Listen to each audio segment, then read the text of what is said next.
The Queensland Human Rights Commission got involved. How did that happen? It happened by, well, I noticed one of the drag queens started reaching out to me on Twitter, tweeting that I was in trouble with the law. I just ignored that.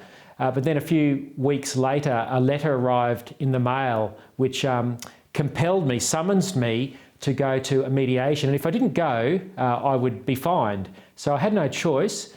So I went along to this mediation. It was during COVID, so it was held over the phone. I'm not allowed to say what happened there because it's all secret squirrel stuff by law.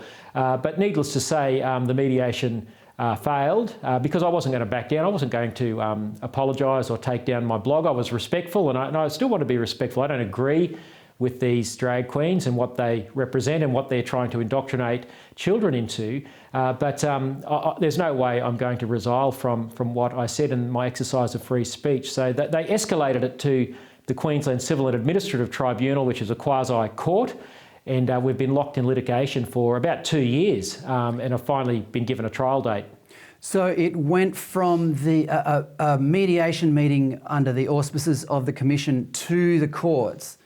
Did it ever occur to anybody on the other side of this case, especially the Human Rights Commission, that you also have human rights to free speech and free thought? No, that's not part of the equation. They've demanded that I apologise, they've demanded that I remove my blogs from the internet, and they've also demanded $20,000. And I've said no to those because I think free speech is too important.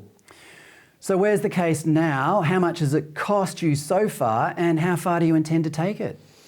Well, so the latest development in recent weeks is that there was a directions hearing in QCAT, and a trial date has been set for me for November 28 to 30. So it's a 3-day trial in the tribunal.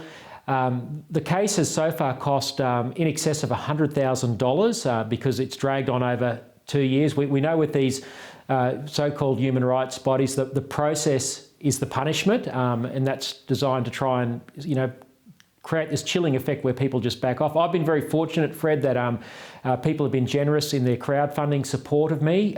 If I didn't have a bit of a public profile, I think I would have had to have folded my tent, but I've been fortunate to have public support so I can fight this on, and we intend to fight this all the way. If I lose the trial in November, we will certainly appeal. I will not be backing down. I don't want to sound like some sort of martyr or anything like that, but I just think this should never have to happen to anyone in Australia. It shouldn't have had to happen to Bill Leak, shouldn't have it to happen to the QUT students or Drew Pavlov.